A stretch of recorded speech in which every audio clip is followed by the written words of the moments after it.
there's a whole new leadership team this year. What do Chip Hale and Dave Stewart bring to the table? Well, first off, a lot of experience, and secondly, a lot of enthusiasm. You look at Chip Hale, and this is somebody who is ready to be manager. And if it wasn't here, it was going to be somewhere else. Dave Stewart has, his credentials are tremendous. You won't see too many general managers that have been a pitching coach, have been a world champion as a starting pitcher and an ace of his staff, to have been an assistant general manager, now a general manager. So we're really excited about their leadership. So what does this do in terms of dynamics for the Diamondbacks?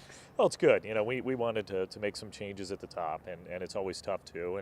And with that, I brought in Tony La Russa first as chief baseball officer, created that position, and let Tony really decide. I told him to assess the landscape last year and decide what he wanted to do with our manager, general manager, and he determined that we wanted to make a change. And I'm glad with the direction that we went. We turned the page, and it's really resetting the button right now and getting ready for a new season. Experience is really important to you in the Diamondbacks. So what's new at Salt River Fields, and then in a couple weeks, Chase Field? Well, this is the best. It's the greatest time of year in my opinion, and that's what Arizona's all about. This is a mecca for baseball, and spring training is a wonderful tourist attraction. But here at Salt River Fields, we have such a local flavor. We have so many fans that start here and then just migrate over to Chase Field. It's always beautiful here, as you know, and we sell out nearly every game. Chase Field is going to be as beautiful as ever this year. I mean, anytime you go in there, it looks as good as it did the first day it opened in 1998. We've got a lot of new surprises here this year when it comes to food and concessions. A lot of local favorites that are going to be in there that we haven't announced yet, as well as brand new team shops and merchandise concepts that are going to be fantastic. Forbes just recognized the Diamondbacks as one of the best workplaces in sports. What does that mean to you?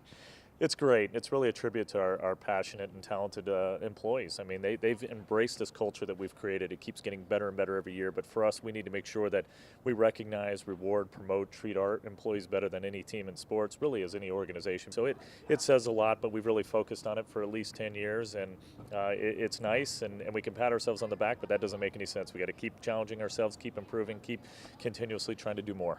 So this is your 10th season as president. So what lessons have you learned, and where do you go from here? Well, I've learned that the highs are never too high and the lows are never too low. You look at last year, it was a devastating year for us. We had a lot of injuries. We had a lot of bad luck. We finished in last place.